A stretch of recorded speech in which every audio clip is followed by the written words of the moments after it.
I'm Corbett Wall with DV Auction, here with your feeder flash for Wednesday, October the 2nd, the day we've been talking about here for quite a while. It's rally day here in Omaha, rally to stop the stealing and save the cowboy, and it's right here at the Ramada Inn. If you guys are close and can come over, we'd like for you to come over. It starts at 9:30, going to run till about 4. We got several speakers, got several things going on. I'm going to be speaking in the morning session there for a good while. We've got Bill Bullard from RCAF USA is going to be speaking in the afternoon session. So we're expecting quite a big turnout, and just getting here at the hotel the night before, and pretty excited to see a lot of people there. Just saw a pickup load of people come in from Bassett, Nebraska. Shane Caxor and his crew come in, and just glad to see them.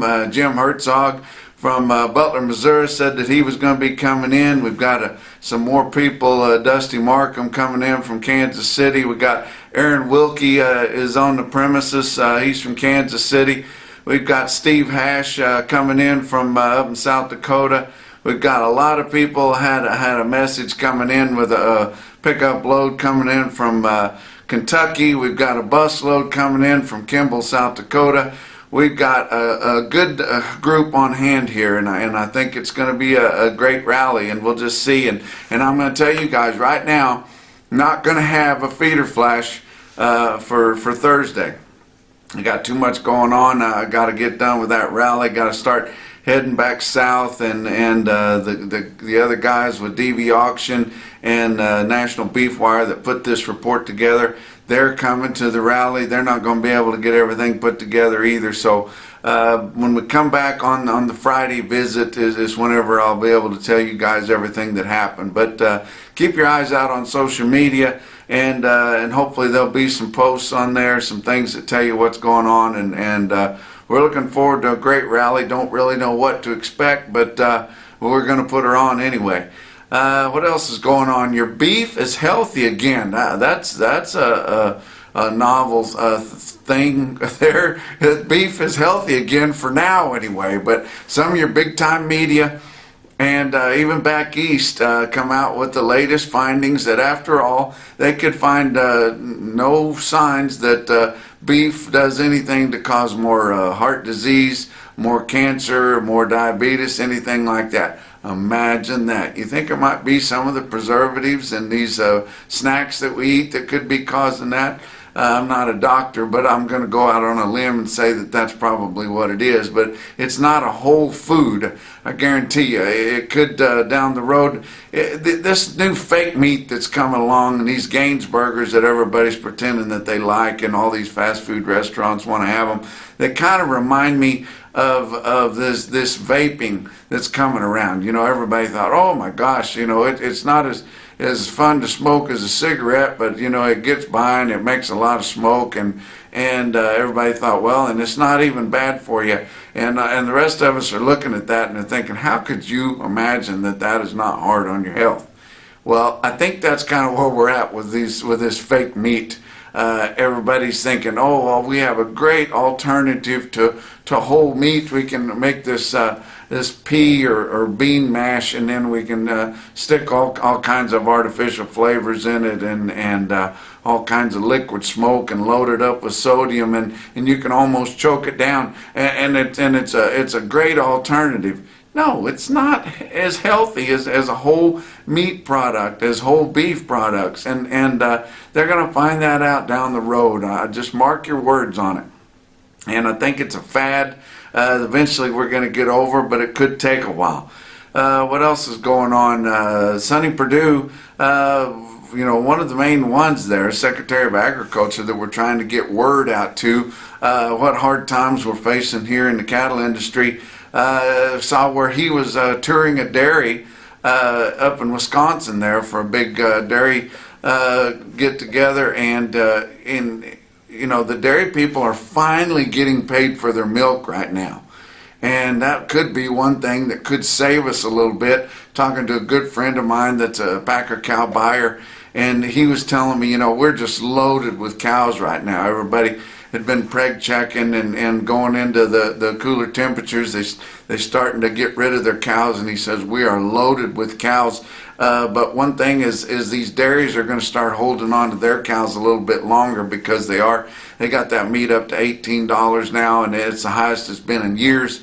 They're finally being able to get out of the red, and so it's going to hold some of those cows back a little bit, and they're just going to get the worst of the worst, and so that could help us a little bit because we've got a lot of beef cows going to be coming to the rail here as we go through the fall and into the winter here, and we know we've got a lot of market-ready fat cattle that's gotta hit the slaughter too. So that's one thing that's going on there too. But one thing that Sonny Perdue had told him, it says, well, I can't guarantee that these family farms and ranches are going to be able to survive. He said, this is the America, and the big get bigger, and then the little ones go away. That's not really how we like to look at things. We wish to have a little more positive outlook on there. That's one of the big things for this rally. And one thing I'm going to be pushing at this rally is we're not just fighting for a bigger share of the retail beef price. We're fighting for our farm and ranch communities and rural ag life in general. I tell you what, if these ranches out here and these cattle farms, you start to get closer to the east, they don't have to be a big ranch. It can be a 100-acre farm that people really need that money that they get from raising their cattle on. And if they're not sustainable, if they cannot make a living doing that, then they're going to have to give it up. Well, so we're going to have bigger outfits by that, less people in your rural communities, and more towns progressively of our little rural towns drying up. And I just hate to see that. Americana go away. And I think it's the rural ag communities that kind of keep us all together across this great country. And if you agree with that, I hope you'll kind of do the things that you can do to help support that. But let's look at the board for Tuesday. October live cattle up a nickel, 104.62, and I tell you what, we're kind of having a correction here on our cattle board. Your feeder's been down hard the first 2 days of the week, but actually your live cattle are showing some strength here because we're pretty sure that they're overbought and a little bit high price for the way things are, but they've been showing some support here early in the week. Even though they haven't made any gains, they're not falling as hard as they could a lot of times. December live cattle futures down just 47 cents at 109.82. Feeder's not quite as strong. October feeder cattle down $1.42 at 140.97. November down $1.75 at 140.17. And I tell you what, we're just going into the fall of the year. We're just starting on our calf run, and we know that October is dead calf month, nationally recognized. Anybody that's tried to straighten out calves. And we've got these extreme temperatures up here in Omaha. It's raining cats and dogs, awfully cool. And but yesterday it was in the 90s up here in Omaha, and it's in the 90s in a lot of the cattle country, and then it gets cool at night, and we've got these big temperature swings, and you get down to in my stomping ground, the Texas Panhandle. It's dusty, and they're trying to get the wheat put in. They did get enough moisture for that. But it's hard on calves, guys. It's hard on them. We got a ton of them to sell. Started to see here at the beginning of this week the first of your bigger calf sales. And I'm going to be giving you a lot of individual quotes on feeder cattle and calves later in this report. So hope you hang on for that. Your corn and beans were marginally lower on the Chicago Board of Trade. They were marginally higher again. They came out blasting first of the week on Monday due to a friendly stocks report, and they took those big gains and added some more to them, but did start to slow down a little bit.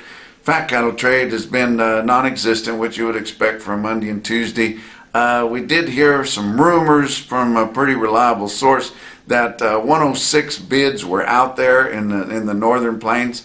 Not sure if any of that got anything done. It didn't get anything done early enough to be confirmed on mandatory price reporting. They just had one load in the northern plains at 166.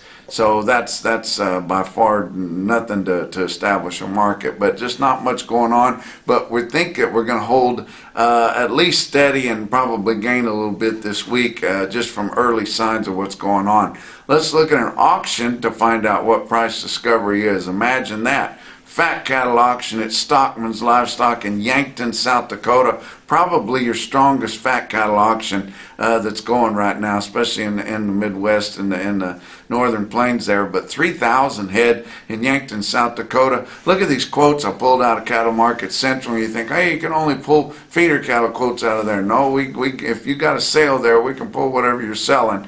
Stockman's is involved with Cattle Market Central. We got the quotes here. Look at this representative of sales. Good size bunches right here. But for the most part, your fat cattle, steers and heifers were bringing from 103 to 107.10. We had a few deals, most of them either hormone free or maybe even all natural, up to 109.50. So that's kind of encouraging there. Let's talk about your feeder cattle market. Your real-time index on Cattle Market Central late in the day on Tuesday sitting at 143.22, up 61 cents. So we're still gaining even though we're losing it on the board. And now your index, your cash markets are a good ways negative or positive basis, excuse me. They're compared to your spot feeder cattle for October sitting around 141, and your real-time index at 143 and a quarter just about. So they're kind of going in different directions as we're starting to get more of these better calves. And yeah, they are sneaking up into your feeder index into the 7-weight category because people make big calves anymore. And but good demand out there for them, especially if they're long time weaned. OKC West and El Reno had their calf sale. They're starting to get bigger receipts of calves. 1,800 there for the calf sale. They'll have more yearlings on Wednesday. Didn't have a real good comparison, but pretty good demand there. They noted, especially for the weaned kinds, because I tell you what, the horizon is getting green in the southern plains with this wheat pasture. We had enough rain to get that stuff up, and most people were able to get it in the ground in good time. So it's looking awful pretty, and that's about as good as it looks in the southern plains is when that wheat gets going good. But not a good comparison, like I said, but good sales of calves. I'm going to give you several representative sales of different classes of feeder cattle and calves here. And just better bunches. You get into October, people start to traditionally market that time, so you get better strings of them, and your prices are going to be better naturally. But look at some of these quotes. How about Beaver County Stockyards in Beaver, Oklahoma? That's in the Oklahoma Panhandle. Not a tropical paradise by any means. And these are feeder cattle going into the feedlot. They're not wheat type cattle, but look at these loads of 8-weight steers in Beaver, Oklahoma that sold, including their one load of 814-pound steers at 147.60. Not the Sandhills of Nebraska, the Oklahoma Panhandle. How about Fredonia, Kansas? Brad Hahn, I hear, is coming to the rally. I haven't never shook his hand. I'm looking forward to doing that, but I quote his sale barn a lot. Had a good sale there in Fredonia, Kansas. Look at these steer strings out of Fredonia, Kansas, including some big, heavy steers right here. This is optimistic. 51 head of 1,063-pound steers at $129.85 on $105 fat cattle market. But here's some markets that some of them we haven't quoted at all, like Kimball, South Dakota. I told you just a week ago that I talked to the Christensens there at Kimball, South Dakota, and they were interested in getting included in Cattle Market Central. Bang, next sale they had, we've got quotes from them. Look at Kimball Livestock Exchange, Kimball, South Dakota. Heifers this time. Look at all these representative strings of heifers right here, including 70 head of 800-pound feeder heifers, 144 and a quarter, and they are bringing a bus down here to the rally, so looking forward to meeting all those folks. Atkinson, Nebraska, the old reliable there, Atkinson Livestock Market. Look at this price on big calves. 84 head, 571-pound steer calves at $163. and the highest quote on feeder steers anywhere across the country that I could find on Cattle Market Central on Tuesday, way out west in Turlock, California. Turlock Livestock Auction Yard. Look at this string. 125 head of 875-pound steers bring 153 and a quarter in California, and another load weighed 712 pounds at 165. That's your feeder flash for Wednesday.